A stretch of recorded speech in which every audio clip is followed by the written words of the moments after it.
আসসালামু আলাইকুম।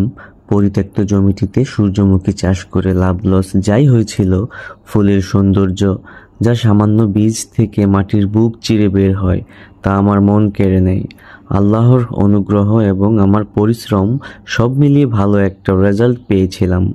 বীজ বপনের সময় অনেক কটু কথা শুনতে হয়েছে, সেসব কথায় কর্ণপাত না করে বিসমিল্লাহ বলে শুরু করে দিই। ফলাফল তো আপনারা দেখেছেনই।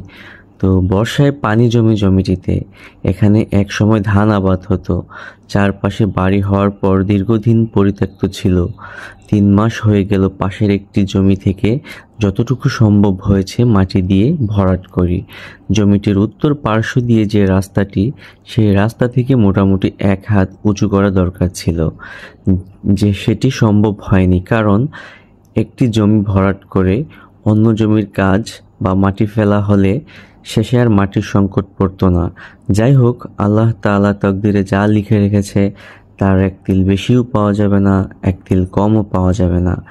বড় পাওয়ার টিলার দিয়ে ভালোভাবে হাল চাষ দিয়ে মনে হচ্ছিল কোনো নরম ল্যাপ তুষকের উপর দাঁড়িয়ে আছি। এখানে একটি আপন জ্বালা পেঁপে গাছও আছে। পারিবারিক পুষ্টি বাগানও করেছিলাম এই জায়গাতেই। এখন 5 ফুট চওড়া বেড করে নিচ্ছি, যেহেতু জমিটির চারপাশে বৃষ্টির পানি বের হওয়ার কোনো জায়গা নেই, কারণ 3 পাশে ঘরবাড়ি এবং এক পাশে মূল সড়ক, তাই পানি যাতে গড়িয়ে একদিকে দ্রুত জমে, এজন্যই বেড বানাবো। এছাড়া বেড বানানোর বহুবিধ উপকারিতা আছে যা আপনারা জানেন।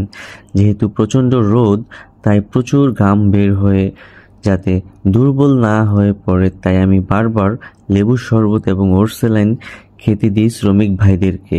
তো আমার ভিডিও শ্যুট দেখে এক ভাই আগ্রহ করে এসে আমাকে বলে আমি যেন তার একটা ছবি ভিডিওতে দিই। তো আপনারা আমার জন্য দোয়া করবেন, আল্লাহ তাআলা যেন আমার ব্যবসায় বরকত দান করেন। আমিন।